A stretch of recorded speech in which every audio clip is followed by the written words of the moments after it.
Bismillah ar-Rahman ar-Rahim. Dear students, Assalamu alaikum. First of all, I would like to request all the students to recite third kalma and Darud Sharif. Dear students, today our topic is adjective phrase. What is adjective phrase? An adjective gives us information about noun. An adjective gives us information about noun. यानी कि इसमें सिफत वो चीज़ होती है जो हमें noun के बारे में इंफॉर्मेशन देती है. For example, good boy, here the word good is giving information about noun. Boy जो है वो नाउन है और वो इंफॉर्मेशन दे रहा है. अगर यही काम बहुत से वर्ड्स मिलकर नाउन के बारे में इंफॉर्मेशन दें तो ये फिर एडजेक्टिव फ्रेज बन जाएगा. और अगर नाउन के बारे में एक लफ्ज़ इंफॉर्मेशन दे रहा है तो ये एडजेक्टिव है. फॉर एग्जाम्पल, गुड बॉय, अब इसमें जो है गुड जो है वो एडजेक्टिव है और बॉय नाउन है. और अगर ये अल्फाज ज़्यादा हैं तो एडजेक्टिव फ्रेज बन जाएगा. याद रहे, एडजेक्टिव फ्रेज में नाउन को अंडरलाइन नहीं किया जाएगा, चूँकि नाउन के बारे में जो इंफॉर्मेशन वर्ड्स देंगे उसे एडजेक्टिव फ्रेज कहा जाएगा. इसकी बुनियादी तौर पर दो किस्में हैं, लेकिन आपके एग्ज़ाम में इन दो किस्मों के बारे में नहीं पूछा जाता, बल्कि सिंपली एडजेक्टिव फ्रेज के बारे में पूछा जाता है. लेकिन हमें पता होना चाहिए, क्योंकि इससे हमें आइडिया हो जाएगा कि एडजेक्टिव फ्रेज कहाँ पर है.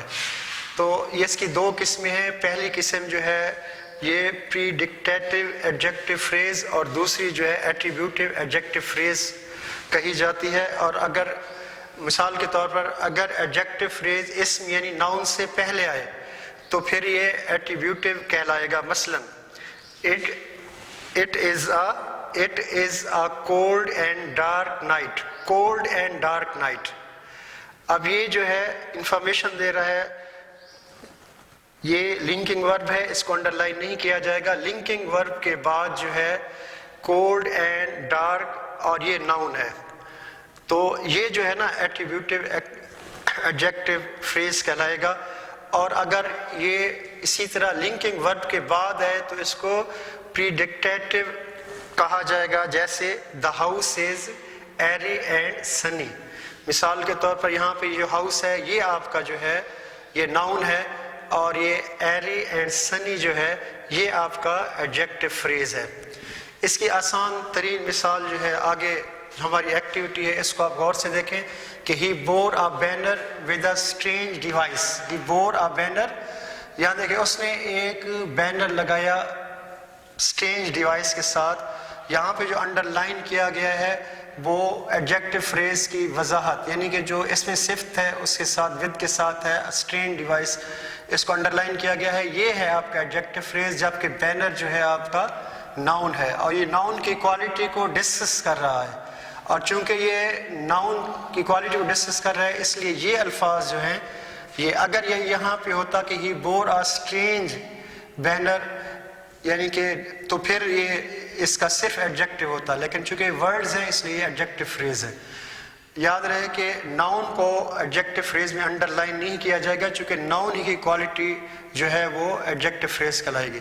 The principal of this school, यहाँ पे ये देखें नाउन है प्रिंसिपल और ऑफ दिस स्कूल को अंडरलाइन किया गया है, ये इसका एडजेक्टिव फ्रेज है. इज़ ऑन लीव, वो छुट्टी पर है.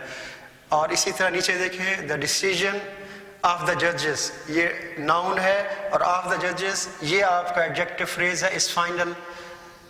इसके बाद ये देखें the top of the mountains. अब ये टॉप जो है ये नाउन है, ऑफ द माउंटेन्स पहाड़ियों का ये एडजेक्टिव फ्रेज है, वर कवर्ड विद स्नो. इसी तरह the runner in the rear, यहाँ पे इन द रियर है, ये डिड नॉट क्वालिफाई. तो ये एडजेक्टिव फ्रेज को आप अच्छे तरीके से समझने के लिए जो है ना जहन में रखें. नाउन फ्रेज को हम थोड़ा सा इसको 2 मिनट के लिए 1 मिनट के लिए जो है ना थोड़ा डिस्कस करेंगे, उसके बाद ये आपका लेक्चर ख़त्म हो जाएगा. देखिए जो नाउन फ्रेज है इसमें 2 चीज़ें हैं, आप इसको जहन में रखें. जब हम नाउन फ्रेज के बारे में कोई चीज़ कहते हैं, जैसे मिसाल के तौर पर सनी मॉर्निंग, अब ये बुनियादी तौर पर 2 चीज़ें देखें. जब ये नाउन फ्रेज होगा तो इस सब को अंडरलाइन किया जाएगा और इसमें मॉर्निंग भी अंदर आ जाएगी, यानी कि नाउन भी है اور اس کی کوالٹی بھی. اگرچہ یہ ایڈجیکٹو ہے لیکن جب ان دونوں کو ملا کر پڑھا جائے گا تو یہ ناؤن فریز ہوگا. اس بات کو ذہن میں رکھیں. جب یہی چیز مارننگ کے بعد آگے چلی جائے گی دا مارننگ از اور اس کی کوالٹی سنی یعنی کی جائے گی تو پھر یہ ایڈجیکٹو فریز بن جائے گا. لیکن اس میں ذہن میں رکھ لیں کہ آپ سارے بچے کہ بنیادی طور پر ناؤن فریز میں ناؤن کو جو ہے وہ کوالٹی کے ساتھ انڈر لائن کیا جاتا ہے، جبکہ ایڈجیکٹو فریز میں صرف ایڈجیکٹو جو ہوتا ہے انفارمیشن دے رہا ہوتا ہے ناؤن کے بارے میں اس کو انڈر لائن کیا جاتا ہے. یہ ایک ڈیفرنس ہے. جیسے آپ نے 9 میں پڑھا تھا ایڈجیکٹو کی مثال کہ ہی لیڈ اے لائف، اس کی ایک مثال دیکھ لیں. He led a life devoid of blame. He led a life devoid of blame. اب یہاں پہ آپ دیکھیں کہ اس نے زندگی گزاری الزامات سے پاک. یہاں پر لائف کو انڈر لائن نہیں کیا گیا، یعنی کہ اس نے ایسی زندگی گزاری جو الزامات سے پاک تھی. تو یہ جو ہے نا آگے والا حصہ یہ بطور ایڈجیکٹو فریز کے کام کر رہا ہے. تو انشاءاللہ تعالیٰ اپنے نیکسٹ لیکچر میں جو ہے ہم پروناؤن کے بارے میں جو ہے نا آخری لیکچر ہے، اس کے بعد یونٹ 4 شروع کریں گے. آپ تمام بچے اگر کسی کو کوئی پرابلم ہو تو وہ واٹس ایپ پہ کال کر کے پوچھ سکتا ہے. جزاک اللہ.